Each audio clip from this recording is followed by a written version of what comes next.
On the evening of August 21st, 2004, residents of the small village of Tinley Park, Illinois, casually gaze up to the skies and soon realize they're not alone. A mass sighting of 3 strange red lights grips this tiny suburb on the outskirts of Chicago. These lights were observed by thousands of people. I saw 3 red lights. This was definitely not an airplane. It was unlike anything I'd seen before or after. The sightings spiral out from Tinley Park to towns all across the Chicago Southland. Residents are left without an explanation. There are UFOs, I swear to God. This is no bull. And these lights may be part of a worldwide visitation.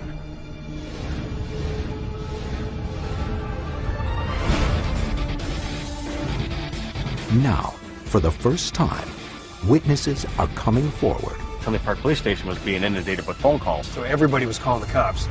With never-before-seen footage of the Tinley Park lights. There's something there, and I can't explain what it is. I got it on tape! I got it! This is case number 97001, Invasion, Illinois.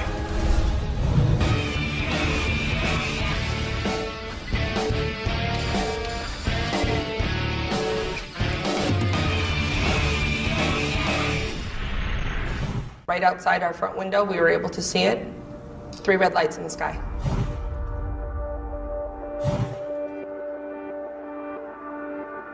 August 21st, 2004, Tinley Park, Illinois. In this quiet suburb, just 30 miles south of Chicago, many are taking advantage of what they think will be a normal summer night. They're gathered at block parties, at barbecues, and at a local concert by rocker Ozzy Osbourne. The mood is festive, and the skies are clear, but not for long. I got it on tape! I got it! The first of over 50 reports begin pouring in to local authorities just after 7 p.m. There's something strange in the skies above Tinley Park.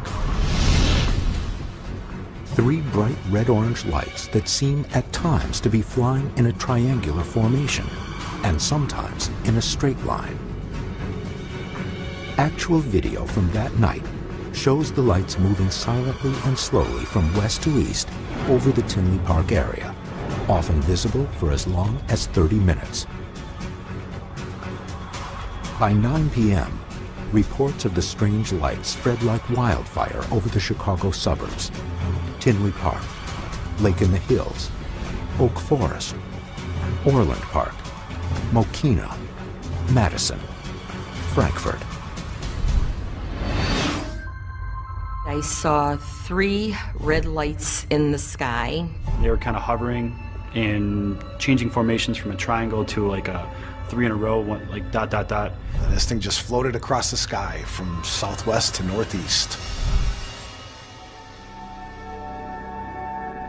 Here we are at the First Midwest Bank Amphitheater, formerly known as the Tweeter Center, the site on August 21st, 2004 of Ozfest. On that night, people leaving the amphitheater after the concert was over got caught in a traffic jam. And in the traffic jam, they're looking up and they see dazzling light formations in the sky. Now, we know what some people might say. I mean, it was an Ozfest concert. Of course people are going to see lights in the sky. The Tinley Park case should have the makings for a really interesting case. There's a lot of evidence. We've got a lot of witness testimony spread over a wide geographic area, and the case is really fresh. It's current. And the people in Tinley Park weren't alone. This isn't just a regional mass sighting. The team believes this may be a worldwide event. A similar set of lights is captured on tape 2 days prior in British Columbia, Canada. Then in Minnesota. The day after the Tinley Park sightings, August 22nd, the lights appear in Houston, Texas. And this actual video appears to show objects hovering over Melbourne, Australia, the very next day. triangle-shaped encounters are on the rise, joining the more traditional cigar and saucer-shaped reports. Sightings of strange triangle-shaped craft skyrocketed in the early 1980s. The military's unveiling of both the F-117 stealth fighter and the B-2 stealth bomber in November 1988 helped explain a number of these accounts. Still, many mysteries remain. The mysterious Belgium UFO of 1990, seen here, and the Phoenix Lights Triangle of 1994 have become landmark cases. Now it's up to the team to find out if the Tinley Park Triangle is part of this greater phenomenon. October 31st, 2004, Halloween. The triangle returns to the skies over Tinley Park. The red lights are back. They're over about the 80th Avenue train station. And again, are seen and taped by large groups of people. Hey, Dad, speed up as close as you can get on this thing.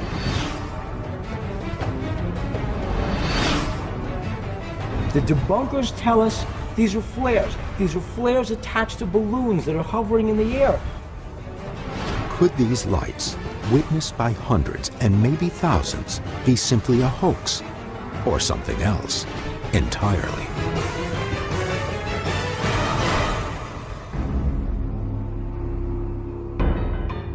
The Tinley Park investigation is underway as several angles are explored. Pat Uskert is collecting video evidence from the eyewitnesses and attempting to pinpoint the precise locations of each sighting. At this point, we really need to see a lot more information. I need to see more video. I need to talk to more people. We've got a lot of work ahead of us. Former NASA analyst Dr. Ted Ackworth will use Pat's data and the videos to scientifically calculate the size and speed of this object, and with this information, attempt to identify it. Are these 3 points of light all fixed together as part of one rigid object? And if so, how big is this thing? And Bill Burns tests an alleged hoax to see whether the lights are actually flares attached to balloons. We may not know what these lights were, but by the end of this investigation, we're sure going to find out what these lights were not. We're meeting Sam Moranto, director of Illinois MUFON. He's our main contact here on the ground in Tinley Park. Sam was the point man. In cop shop terms, he's the squeal man for this case. He takes the first call. When everyone saw the lights, they contacted him. He's actually been in touch with all the people who have the footage, the eyewitnesses, the people who say they saw this thing in the sky, whatever it was. I think I probably interviewed well in excess of 100 people. According to Sam, the Tinley Park events are among the best documented UFO sightings ever. Many people have seen UFOs. Rarely do they report them. You rarely even get so much as a picture out of most UFO cases. Approximately 25 to 30 videos exist, shot simultaneously from different parts of Tinley Park and the surrounding suburbs. There are still many more people to see and talk to, more footage to recover, and I think this case is evolving. This thing was seen by thousands of people. It did make newspapers, nationally, in Illinois, and even around the world. So Pat goes right to the source, a correspondent from the local paper, the Southtown Star. I'm meeting with Jason Freeman. As a journalist, he's objective. He doesn't really have anything to gain from this. He's just interested in getting at the truth, very much like we are. I was amazed, but you can never take the reporter out of yourself. So I immediately started to kind of get the scene. Those people who hadn't seen it, already had their minds made up that it was what the media said it was, road flares or what, all these other explanations. Whereas I think the people that saw it, myself included, are a little bit more open-minded. Jason writes a column about his own personal experience. I got out of my car and tried as hard as I could to get a better view of the anomalies. What exactly was it that I and hundreds of other Tinley Park residents saw that night? I'm not sure. In speaking with a journalist, it's important to keep in mind that he's been trained to just record events as they occur, as unbiased as possible. To my knowledge, no one ever officially explained what they were, which leads me to, scratch my head even more. The police department adamantly said that these were not weather balloons but flares. In fact, every other agency said the same thing. The FAA said this was something that they don't know what it was because it didn't register on their radar. Within 35 miles of Tinley Park are Chicago O'Hare and Midway airports. How could radar operators at two of the nation's busiest airports not pick up an object seen by so many witnesses? The FAA has no answer, which causes the team to rule out commercial or private planes. Perhaps the best evidence may lie in the video. This is a unique scenario because we have so much very good footage. Sam has at least 15 distinct pieces of videotape that capture the bizarre phenomena. This was the August 21st, 2004 sighting, mass sighting. This segment of footage is from Oak Forest. I don't know what that is. I wonder how many more there are going to be, but you know what, that was really cool when it was the three of them. I don't know. Do you really think we should call and report this? 3 miles to the southwest, in Tinley Park proper, another witness, T.J. Japcon, shoots this footage of the lights. Are you recording this? Yeah, now I am. While he's shooting footage further southwest, they're shooting footage from the northeast. So they're actually shooting the same phenomena simultaneously. So this is great. This is a triangulation on one phenomena that both cameras pick up. From every angle, in every neighborhood, eyewitness video captures the lights in the same triangular formation. The various lights almost stayed rigid with respect to each other as they moved through the sky. Do flares do the same thing? I think it would be premature to jump into this and say we're looking at some sort of huge extraterrestrial phenomenon or giant craft over Tinley Park. What we have is 3 points of light in the sky, and I'd like to keep it right there until I get more information. Skeptics claim there is an ordinary explanation for the Tinley Park sightings, but the multiple witnesses don't agree. Never before seen footage from that night may finally... I knew it wasn't a plane or aircraft of any kind that I've ever seen. There was no noise. So we were kind of amazed and just started to think what it could be, and I really have no answer for that. The team is in Tinley Park, Illinois, investigating multiple appearances of an alleged triangle-shaped UFO. Hundreds, if not thousands of people, from lawyers and doctors to concert-goers, claim to have seen 3 strange reddish lights in the sky on 2 separate nights in 2004. 1 witness, 2 witnesses, that's not enough. We need to get as many witnesses as possible, look at as much evidence as possible, analyze as many videos as possible, and from there put a picture together. Pat heads out to meet with T.J. Japcon, an eyewitness who was able to capture the alleged UFO on video. While Bill meets with Ted to find out what else might be flying over Tinley Park. One question I always have when we have sightings of lights overhead at night is what's going on with commercial airliners and maybe even military aircraft operations. If we can rule out those kinds of aircraft, that leaves a lot of evidence on the table that might lead to something anomalous. Situated within 30 miles of both Chicago O'Hare and Midway airports, the skies above Tinley Park are some of the most congested airspace in the United States. The air is filled with commercial and private aircraft that could be mistaken for something extraterrestrial. According to the team, the strange object might also be a misidentified military craft, but they feel this explanation is unlikely. There is a military operation area way to the north here. It's about roughly 100 miles away. And there's another one way to the southeast, also on the order of 100 miles. So I wouldn't say, A, there's no military operation area, and B, you're not going to get the military operating right in the middle of this massive international commercial airspace without causing a lot of trouble. Still, Bill tries to get some kind of official statement from the military on the Tinley Park phenomenon. He contacts the group commander, a senior military official at nearby Scott Air Force Base. Yes, hi, I'm Bill Burns from UFO Hunters and UFO Magazine. I'm calling in reference to the August 21st, 2004 lights over Tinley Park. I'm calling to find out what traffic the military had that night. You have no information about that. I understand. According to the official Air Force response received by UFO hunters, quote, "We do not have any documentation on this at all. Due to the high turnover of military personnel that have left since 2004, we don't have anyone that could possibly speak on this."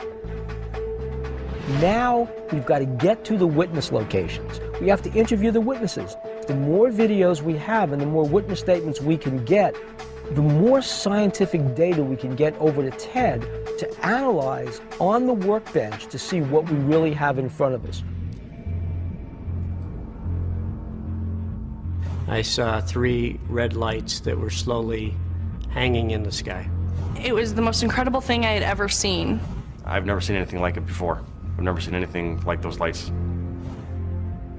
10:45 p.m., August 21st, 2004. T.J. Japcon and Dave Wagner are at a block party with approximately 70 friends and neighbors. They have no idea that their party is about to have some uninvited guests. Come on, camera. My son had seen 3 lights come up right above the trees. Are you zooming all the way? Yeah, Jake, look at that. Okay, wait, leave it.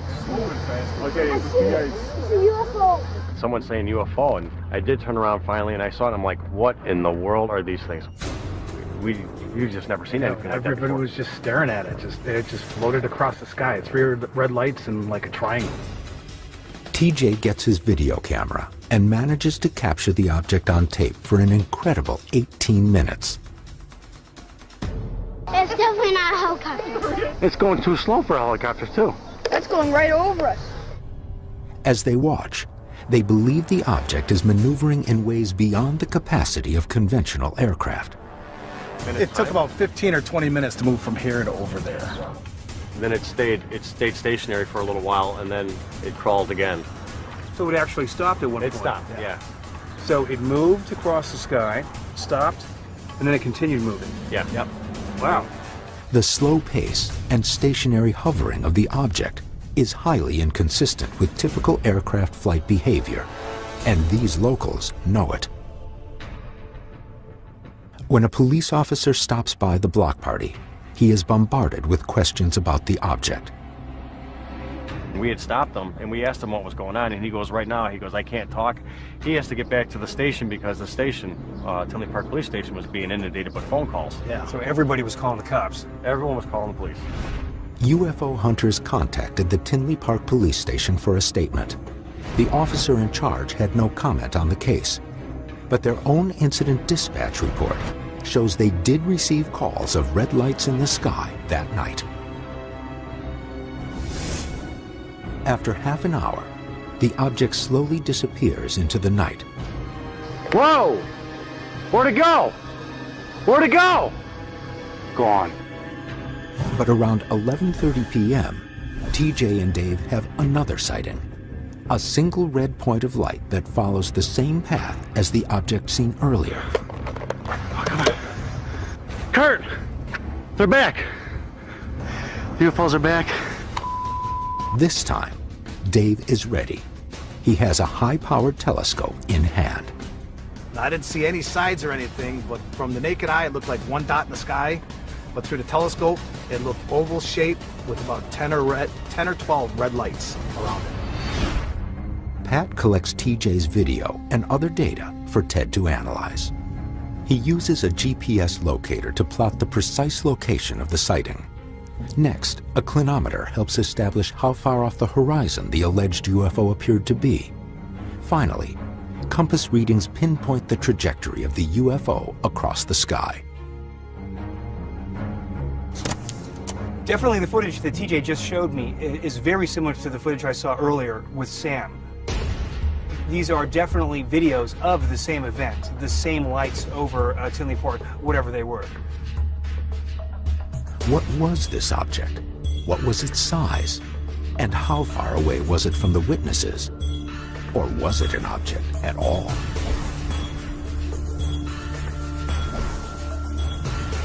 In order to complete the triangulation, Ted will need data from one final location.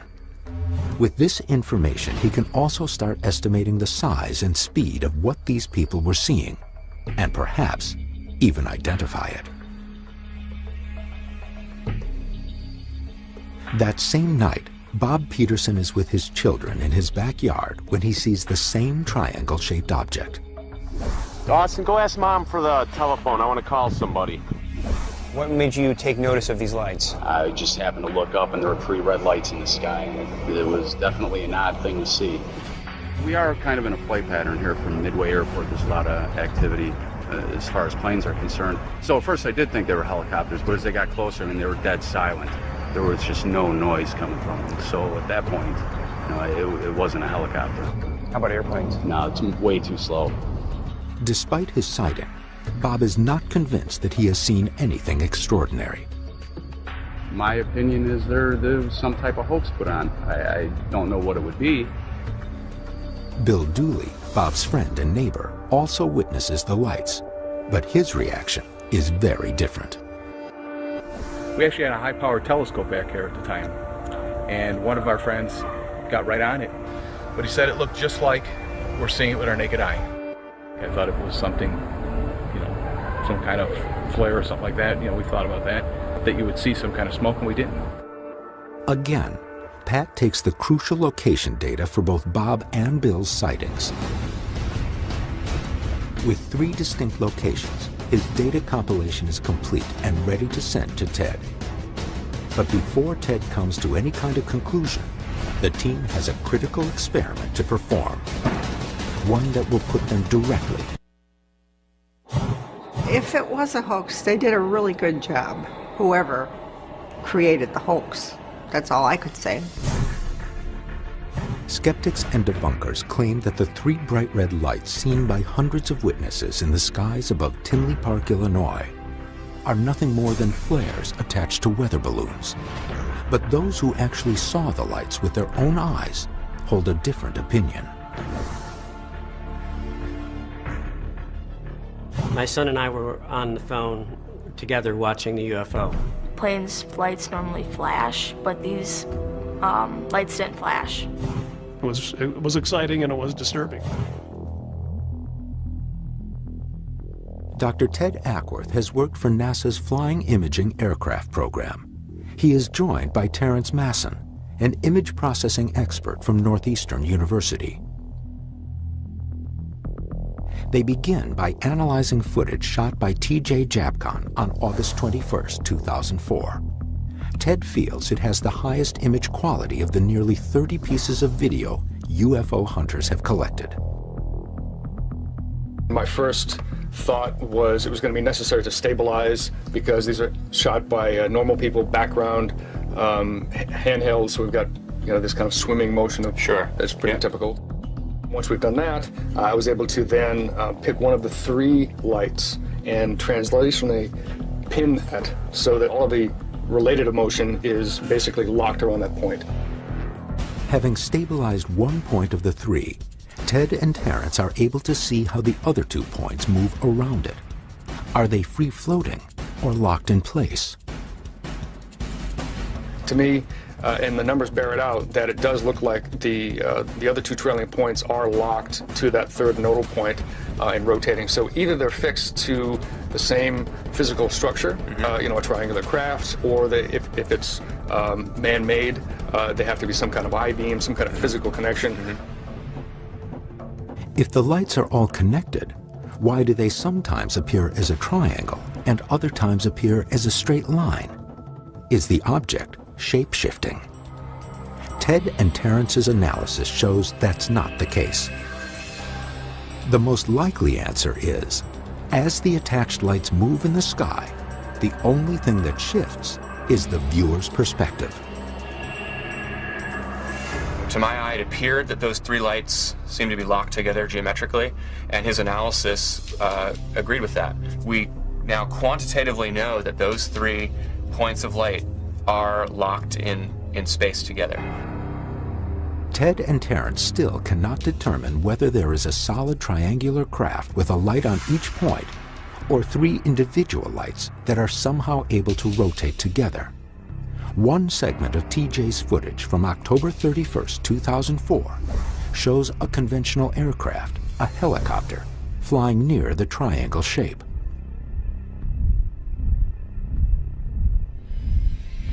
The team contacted all local airports, the FAA, Pilots of America, and numerous other aviation organizations in hopes of finding the pilot. One pilot responded saying he had been in the air and saw something strange that night.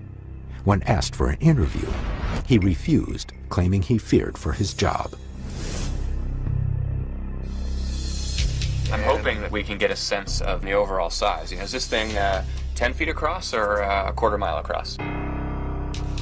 We could take the height of that helicopter image in this frame, right, and compare that to the height of the lights, and calculate the distance between those 2 lights. Because spatially, just in the imagery itself, it's probably about 30 times the linear width of this helicopter, right? Yeah, that's getting up to 1,000 feet. I was going to say 1,000 feet as opposed to the width of the helicopter. So based on this method, I think we're in the ballpark, of 1,000+ feet in separation between these 3 lights.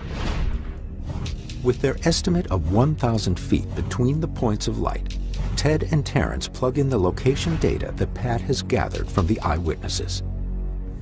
The GPS locator pinpoints each sighting on the map.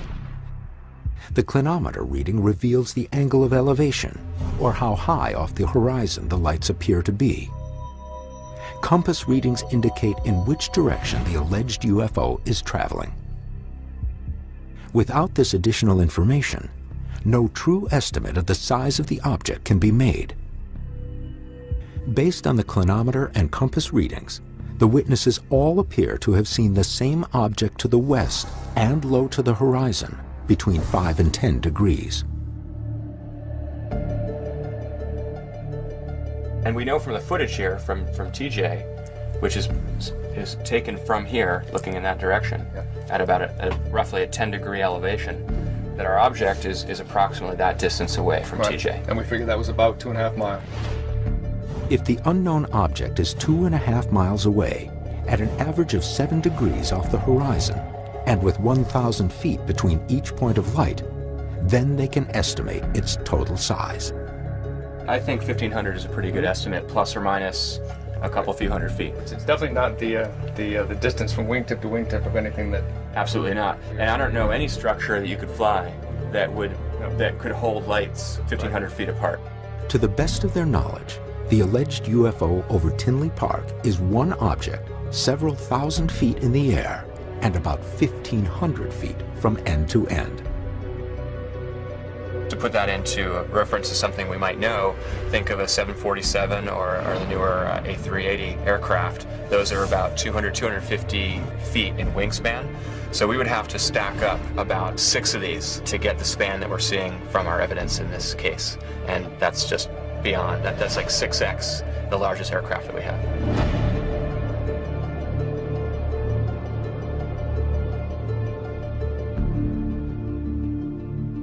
Based on all of this evidence, the video, the spatial recreation, the estimation of motion, the image processing, I don't know what it is. There's definitely something out there of this 1,500 feet span, but I have no idea what it might be.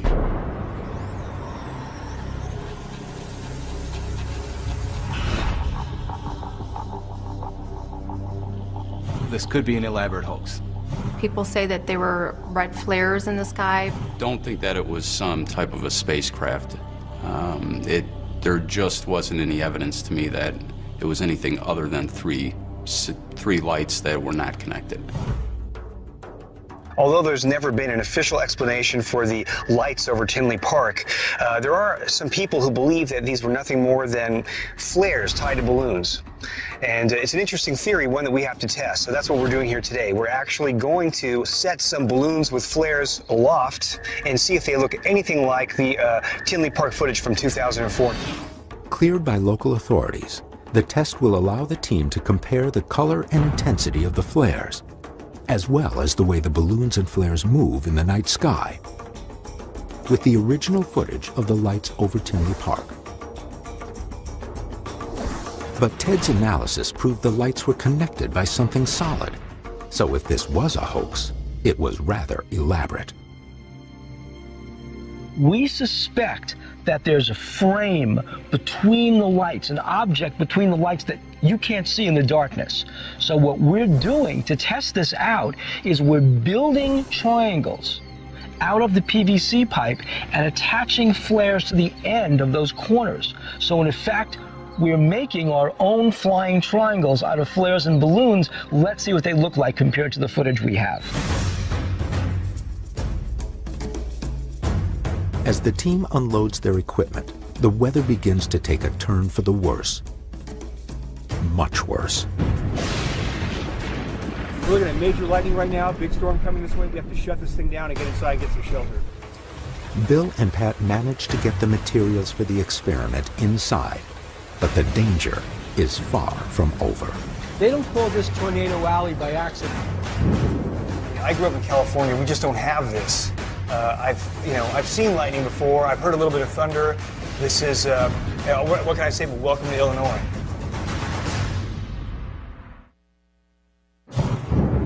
As you can hear, we've got a lot of bad weather coming in. The team is in rural Illinois, in a controlled environment supervised by local authorities. In spite of the weather, the team soldiers on, building the PVC frame. 3 weather balloons, 5 feet in diameter, are filled with helium gas and attached to the frame. But it soon becomes apparent that the frame is too heavy for the balloons to lift. The larger we got, the heavier the frame got, and the more impossible it was for the balloons to lift this thing. So it just seems like if they're describing a giant triangle, there's just no way these balloons could lift this thing. It would take possibly hundreds or even thousands of balloons to lift a structure that large. They know from Ted's analysis the object is massive, and the lights are connected. It's unclear how such a hoax could be possible. Still, the team works to get the balloons airborne and in formation in order to compare the flares to the strange lights on the videos. I think the lightning has passed. We may have a window to launch. Sam Moranto and several eyewitnesses from 2004, Bill Dooley and his son Nick, and Bob Peterson and his son Tyler arrived for the test. Since they saw the lights with the naked eye originally, they're the best witnesses to tell us, hey, this looks like the lights we saw, this didn't look like the lights we saw. For test purposes, they've also brought the same cameras they filmed the Tinley Park lights with in August of 2004. So what we want to do is maybe use their cameras to take footage of the balloons that we launch and compare them to their footage from 2004. Let's see how it matches up. The 3 balloons are attached on a line at 15-foot intervals. A flare is then suspended from each balloon. Gentlemen, light your flares.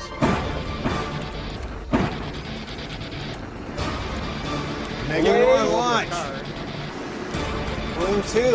Go ahead, Dave.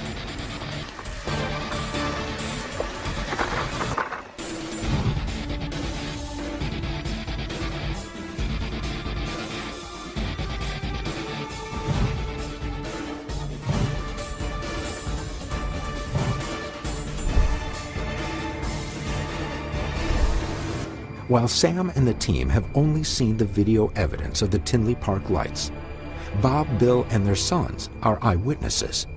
They know firsthand what the object looked like in 2004. The quality of the colors, the way it held its triangular form, and how it moved across the night sky. Now, what we saw in the summer of 2004 was much steadier flow of light, not jerking around like they did. The color was bright red, like you'd see a light on top of a cell tower. This was more orange, more pink, so no, nothing like it. Bob Peterson's initial impression is that the 2004 lights are a hoax, but this demonstration has given him a new perspective. Based on what I saw tonight, no, I don't think it was a flare. There was just too much that was different about it. He thought they were flares, but now he's looking at flares, and he says they did not behave the way the lights behaved when he first saw them on August 21st and October 31st. A final meeting with Sam Maranto reveals that the night of the original sighting, August 21st, 2004, may be part of a worldwide UFO flap. And Tinley Park's history of UFO sightings didn't begin in 2004. As you may have already found out, and have some indication, this area has been a hotbed for activity.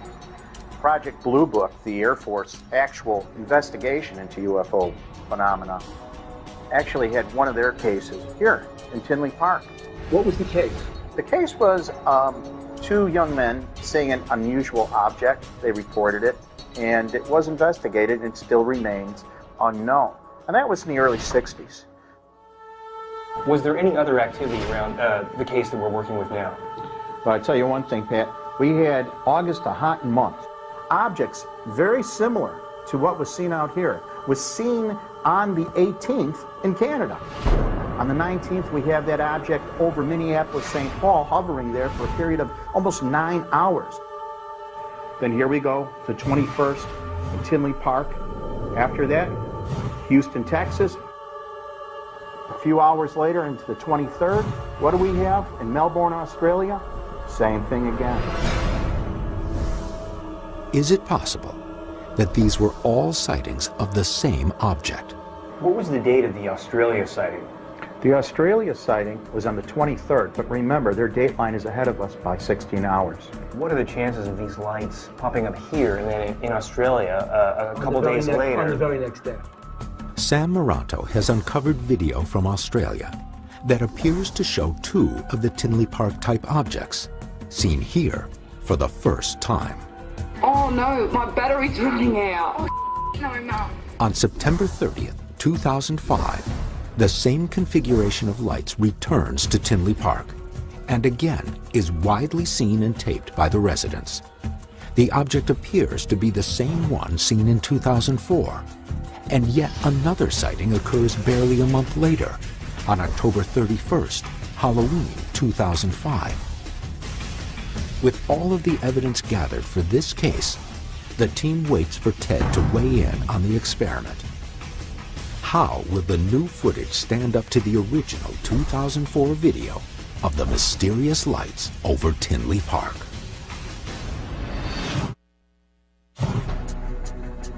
When I saw those three lights in the footage, nothing came to mind instantly that, hey, oh, that's a commercial airliner, that's a helicopter. I'm very intrigued. There's something unusual there, and I hope to get to the bottom of it. Now, with footage in hand, Ted and Terrence are preparing to scrutinize several aspects of Bill and Pat's experiment. Even with an absolutely perfectly still, calm atmosphere, you're still going to get this kind of unrelated random motion to these 3 points. Right. Now, of course, in this case, there was some kind of wind, and they're just all over the place. As Bill and Pat noted in the field, their balloons behaved erratically in the wind, in stark contrast to the 2004 footage. According to National Weather Service data, on the night of the experiment, winds are clocked at 12 miles per hour. In 2004, the winds are more than twice as strong at 30 miles per hour. Yet the lights do not exhibit the same erratic behavior as the flares and balloons. I mean, I can imagine a tether, like a nylon filament tether, right, but that would only limit the distance this way, but not this way. And we're seeing that they're not kind of bouncing in towards one another and hitting outer limits. They're locked What this seems to reinforce to the team is that the 2004 lights must be locked in place via some form of rigid structure. Without this, the light should exhibit the same volatile behavior as the experiment video. The longer it holds that configuration, the stronger and stronger the case if they are actually locked. That's a pretty important conclusion. I think so. Yeah, it's definitely not three independent floating flares. But does this prove that the witnesses in Tinley Park and other locations around the world photographed a flying craft? Ted and Terrence also want to contrast the color and light quality of the flares in comparison to the original footage. Unfortunately, it's very hard to tell with these consumer-grade cameras. The exposure settings and the sensitivity is such that you can shoot dramatically different colored lights, and very often you're going to see them basically bloom to almost solid white. The biggest difference that's pretty clear to me is the intensity differences. Right. The flickering, basically, for lack of a better word, is very evident in the flares. Ted and Terrence also look for scintillation, any fluctuation in the quality of the light. A constant light source will have less scintillation than a less stable source, like the flares. To me, it's actually an illuminating source. It's very clear, some kind of light, as opposed to some kind of burning combustion. Which will have its own variability. Right. But Terrence brings up another intriguing point of comparison. The experiment clearly shows the flares dropping residue, but in the original video from 2004, there is no evidence of any residue. I'd love to be able to say that our experiment and our analysis of the evidence leaves us with a very credible explanation. This was flares floating on balloons. But I can't say that. I think it's extremely unlikely that is the explanation for what we have here. I can say definitively that there's no way that I can see any kind of tethered balloon light source, flare or otherwise, would be responsible for the footage that we have. Without saying it's an alien spacecraft, I can definitively say, by the strictest definition, it is an unidentified flying object.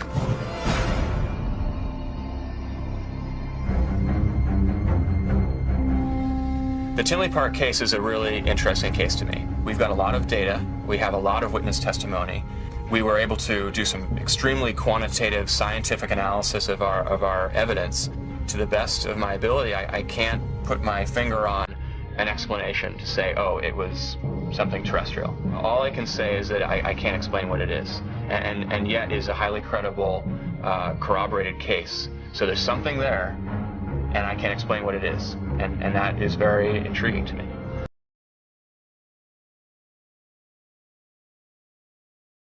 I believe we have a genuine, anomalous aerial event that occurred over Tinley Park in 2004. Some people say it was a hoax, but we have no evidence that it was a hoax. Now, I know in other UFO cases, pilots, both military and civilian, have come across these orbs of light, and that could be what we're dealing with here. So in my opinion, this case is still open. You have to ask yourself, are these people seeing the same object in the sky? Is this a worldwide UFO phenomenon? Or is this a worldwide UFO hoax?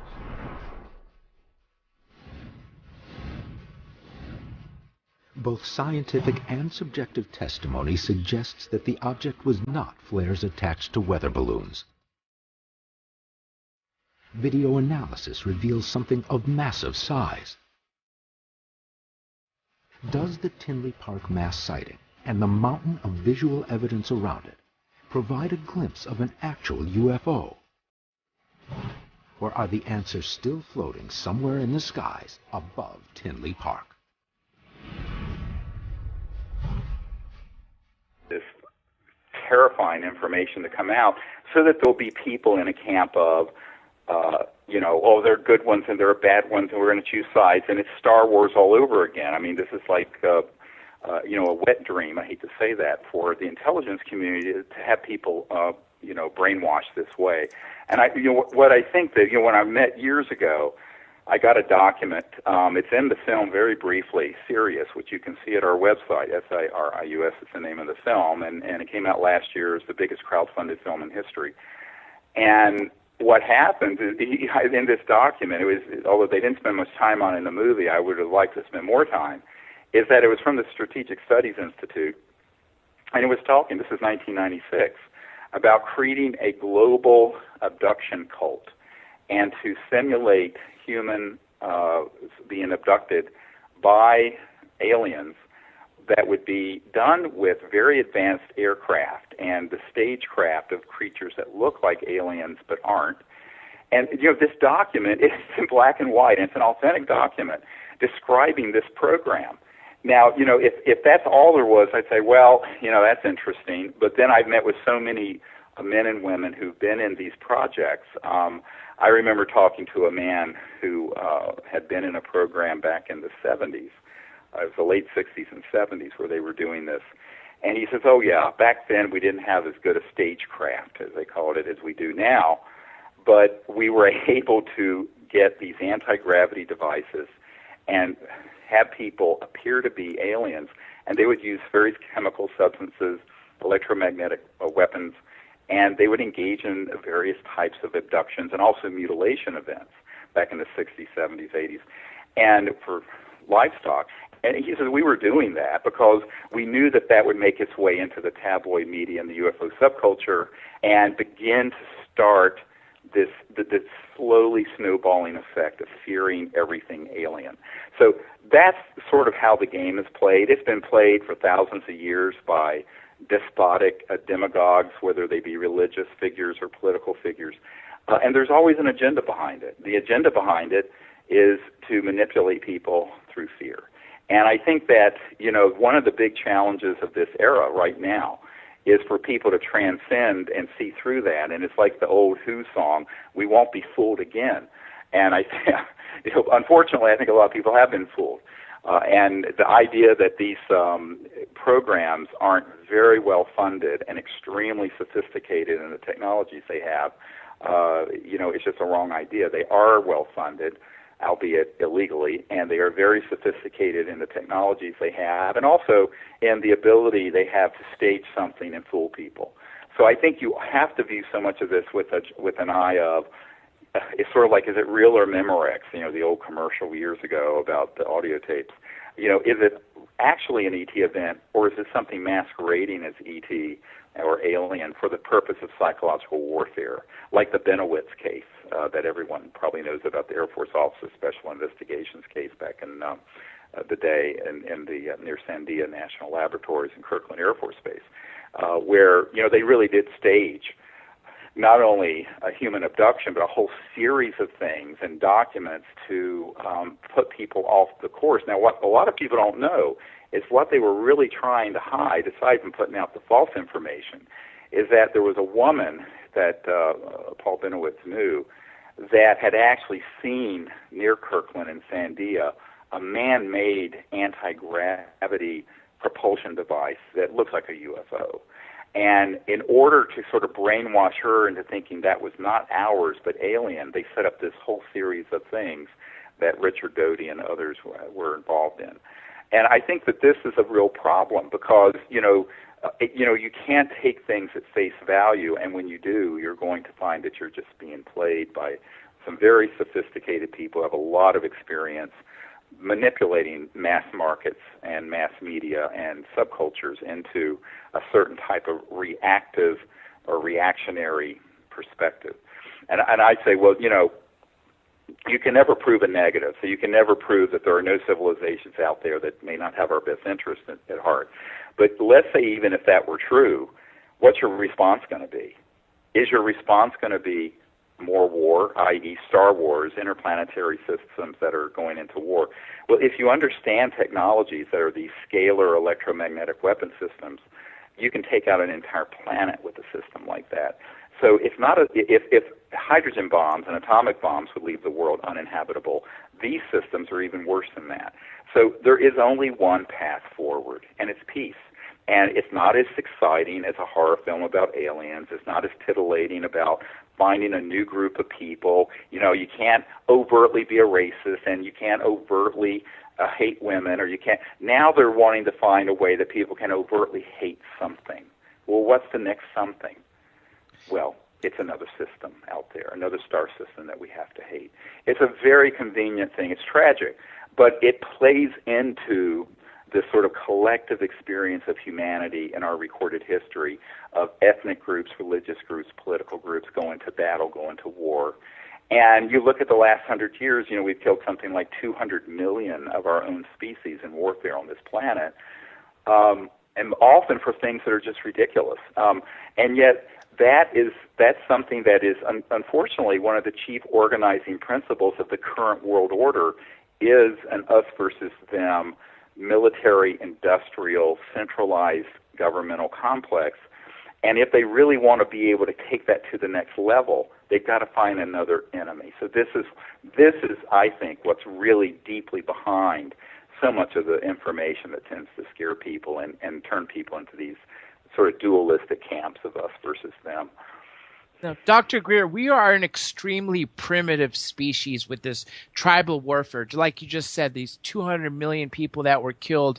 And obviously the next step in evolution is people need to realize that, we are the same because there's others out there. And isn't there some sort of federation, galactic federation out there that's awaiting us to ask them? Or are they waiting for us to have peace? There is. I mean, there's a very large network of interstellar civilizations that have been observing our development for a very, very long time. Now, my view on this, stepping back and looking at the last, say, 100,000 years, most of which isn't recorded, it's been a process of humans going from tribes to city-states, Greece and the Trojans, and then going to nations and nation building, and now to something resembling of an interconnected global society, although highly dysfunctional. And then the next step, obviously, would be to become interglobal, interplanetary. However, that ticket, to get to that next stage, the requirement is that you have become at least nominally civilized so that you're not murdering each other by the millions. We haven't made that leap yet. So unfortunately, our technology has advanced enormously, from, muskets and cannons and things of this sort in the 1800s and 1700s to thermonuclear weapons and things that are classified weapons that are even more fearsome, as well as technologies that are very, very advanced. So we have developed technologies ahead of our social and spiritual development. And that is exactly the window. That's exactly the period when a species such as ours is at greatest risk, not only to ourselves, but I know I sound like a doctor here, but not only dangerous to ourselves, but dangerous to others. Now, interestingly, if someone comes into my emergency department, I'm an emergency doctor by training, who's a danger to himself or others, they get committed to a mental facility. And, I had a friend who was a Harvard psychologist. He was hilarious, and he had an encounter outside Washington that was amazing. And he said to me, he says, yes, well, the Earth right now is the intergalactic insane asylum because we're acting completely like a bunch of crazy people. And I said, yeah, I know. So, one of the things is we have to become nominally sane. And it's not that we're going to all become perfect or enlightened. I'm not, and I doubt anyone listening is. However, we can at least stop murdering each other by the millions and setting up these systems that are designed to manipulate people into larger and larger and more expensive battles. And I think that's something that can only be changed by the people because there's so much power that is centered at the top of this food chain of exactly what Eisenhower warned us about, the military-industrial complex, which is now the military-industrial financial laboratory, research complex. And at the deepest levels of it are folks who really do want to be able to maintain control over not just American or British population, but a global population by presenting an existential threat that is not human. And I think that drives so much of the agenda of the false information, the concocted cases, the stagecraft. Now, have there been people who have been horrible victims of this? Yes. And, a lot of people, when they've heard me say this, say, well, you're not very sympathetic to people who've been injured or abducted. I said, no, I'm very sympathetic. Where I differ is the conclusion of who's doing it and what's behind it. There was a physicist who used to work out at Pine Gap, the facility near Alice Springs in the center of the continent of Australia, and brilliant man. And he was talking to me about how they had been manufacturing for years these creatures that look like aliens, but they're actually man-made kind of bio-nanotechnology creatures that have been used in abductions and have really been very persuasive for a lot of people thinking that they had an encounter with an alien, when it was actually something that people were making that was some excellent stagecraft. And I say excellent in the sense of very well done, but diabolical and absolutely evil. And so I think that, until you get do a really good research on this and begin to drill down that, since the 80s there have been people who have concluded that, it's not just MK Ultra at the CIA that was doing experiments on people. There are all kinds of experiments that have been done with some technologies that most people wouldn't believe humans have. But it's because they're assuming that the technologies they know about, such as might be at MIT or Caltech or Oxford or Cambridge, that's the state of the art. It is not the state of the art. The state of the art of the technologies are unpublished in deep black projects that are in these underground facilities near Edwards and the Nellis Range, what people call Area 51, but nobody in the business calls it that. And these technologies that are in the hands of the big corporate titans, such as Lockheed Martin and Northrop Grumman and SAIC and E-Systems and Raytheon and on and on and on. Those technologies are highly classified and are, most people, if they were to see them displayed, would say, oh, that's got to be alien. Well, it's not. It's just that they don't know how far these technologies over the last 50 years of studying not just science in general, but also recovered and downed ET craft have advanced, and they are substantial. So this substantial growth in technology that's classified and is not known by the general public would almost certainly fool anyone who would see it. I remember back in the early 90s, it was after I briefed the CIA director for Bill Clinton, I had a man pull me aside and he said, we have technologies that are so good that if we want to have somebody have a conversation with their personal God, a Jesus, a Buddha, whoever, they'll have it, they will think it's real, and they will pass a lie detector test that it happened to them. He looked at me square in the eye. This guy, it was chilling. And I said, what are you talking about? At that time, I thought this has got to be nonsense. And he went through a lot of this, and I went, oh, my God. I mean, and this is why, research on this issue is not simple. It's like an onion you pull back, and you pull back 38 layers, and you think you've reached the core of it, and you've got 50 more to pull back. So it's not a simple issue. Let me ask you this, Dr. Greer. You're saying that the technology is so superior right now that they can mimic an alien abduction, mimic UFO flights and anti-gravity and this. But when you're doing your summoning events and having your CE5, could this be possible again, technology that might be man-made and you might be, being deceived again? Oh, absolutely. In fact, we've had both happen on the same week-long training event. By the way, I just want to mention to people, there are 2 spots still available for the week after the Joshua Tree event. We're going to do the thing that Sunday night's open to the public. Then we're going to do a small team training for an entire week up in Joshua Tree that begins that night and goes for an entire week to the following Sunday morning. And that's limited to, I think, about 25 people. But there are 2 spots left, so if anyone has that week and wants to do it, they can go to SeriousDisclosure.com and find out. But we have had that happen. I'll give you a great example. One time we were up in you probably know where Sedona, Arizona is, and we were up in that area, and we had an amazing sighting and contact with actual ET craft and these translucent beings that were around us, very ET. The craft were seamless, this and that. And then later, we had a disc fly over, but it had 2 jet fighters escorting it that was 100% man-made. It was a man-made anti-grav that was going from the south to the north. I suspect it was headed up towards the Provo area, the Dugway Proving Grounds, which is an underground area there south of Provo. That's one of the state-of-the-art facilities now in America. Most people don't know about. They always think of Area 51. I say, yeah, that was a cool place in the 60s and 70s. But so this event, everyone there are like 30, 40 people there, looked up and they, what the hell is this? I said, well, that's one of ours. So, yeah, I think people have to have enough knowledge, and I think this is one of the things that I try to train people when I do these expeditions with them is to say, look, here's the characteristics of an actual interstellar transdimensional extraterrestrial vehicle and these beings. Here's what we have that I know about that are classified projects.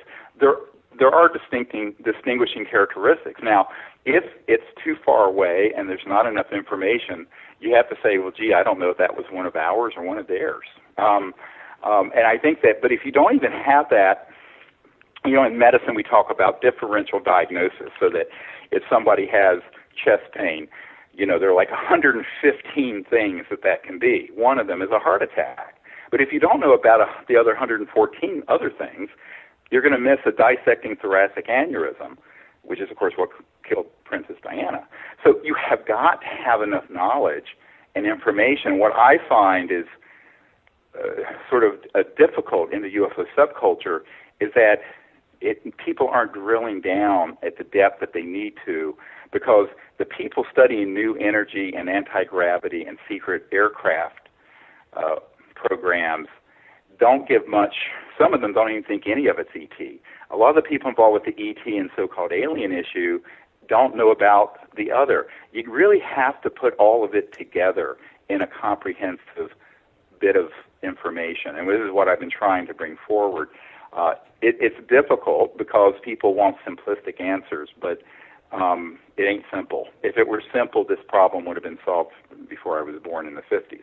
So I think that's why we as a people have to begin to say, this has got to be childhood zen now. We have to have a mature understanding of this issue, but not only in terms of how interstellar civilizations might appear in our time and space and how we might make contact with them, but what are the capabilities within the deep black programs at the Lockheed Skunk Works inside what's called the Cube, the big underground cube area near Edwards Air Force Base. What are the capabilities within, out at Pine Gap in Australia? What are the capabilities that are electromagnetic weapon systems or systems that could simulate an event?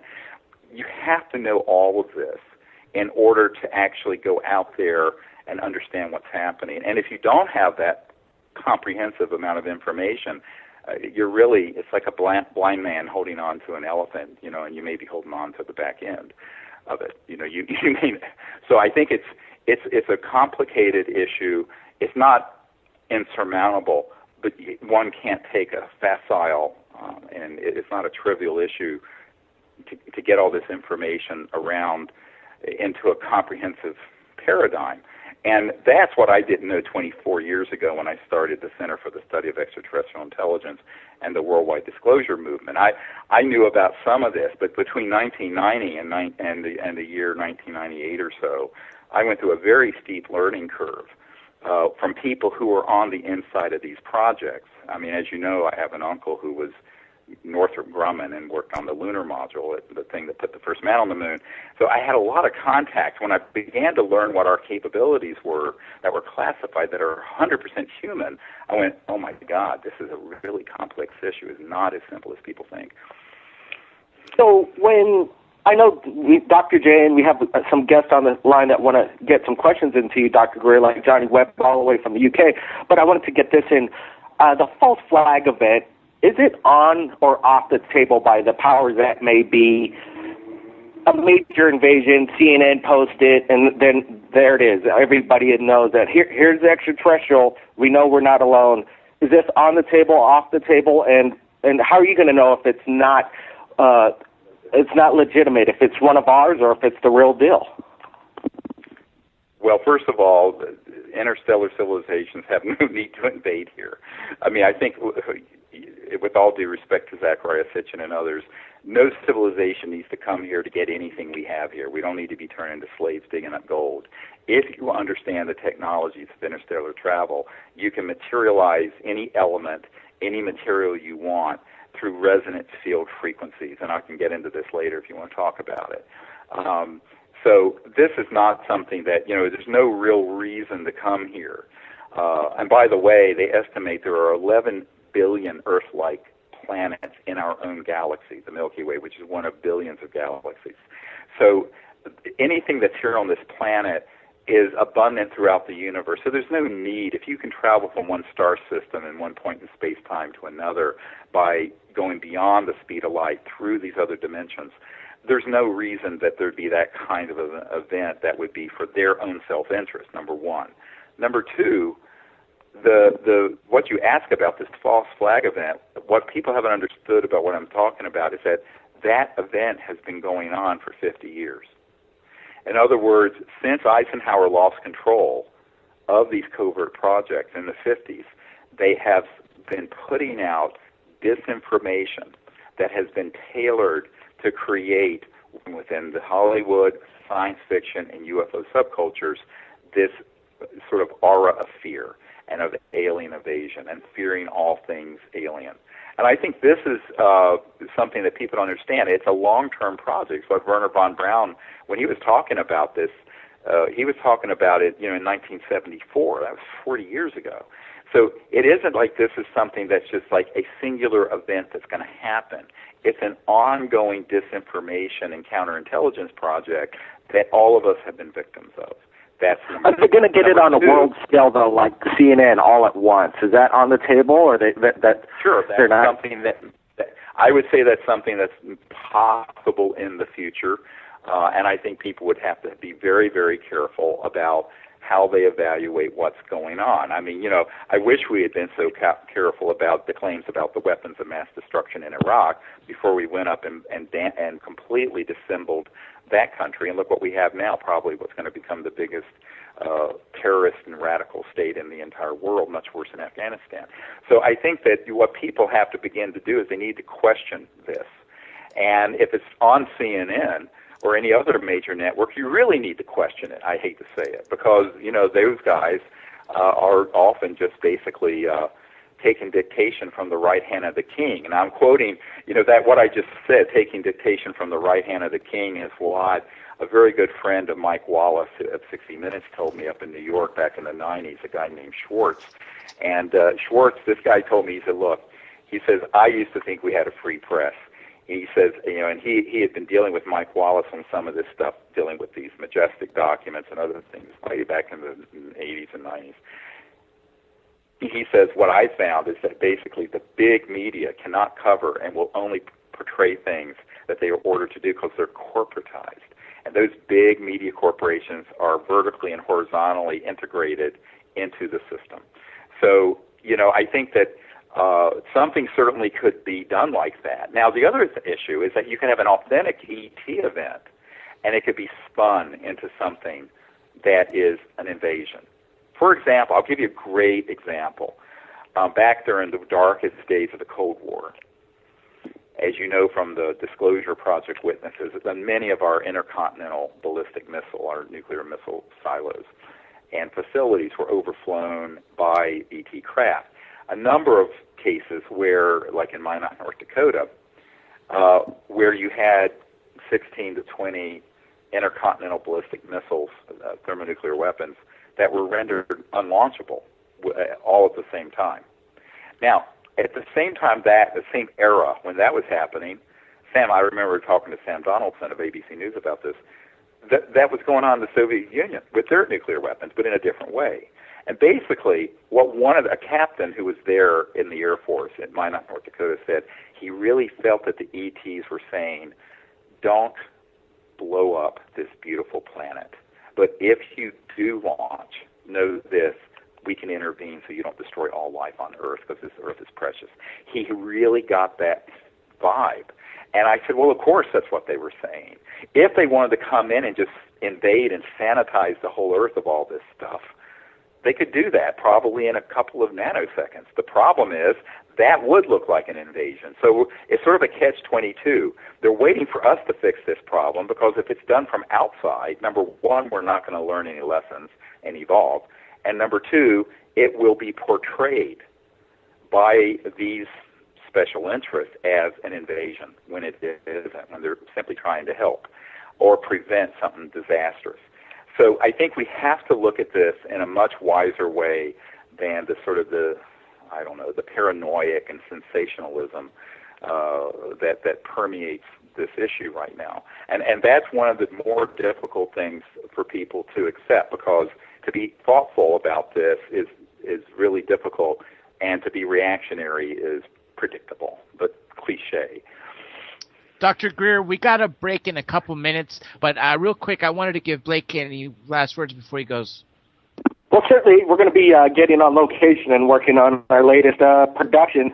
It's a feature-length film. Everybody keep an eye out for it, Hangar 52. And, yeah, Dr. Greer, I think you're going to dig what you're going to see in this film. Maybe you don't quite know the angle we're going to go at it, but definitely it's not a horror movie, but it is a thrill ride, and it's inspirational for humanity. Do you think there's good people in power that, they're looking out for the human race, and that's why everything's still together? Everything's not falling apart yet. Are they still in control? Well, control is a very big word. I would say there are certainly good people in all walks of life who want us to make it through this challenge. And, a few months ago,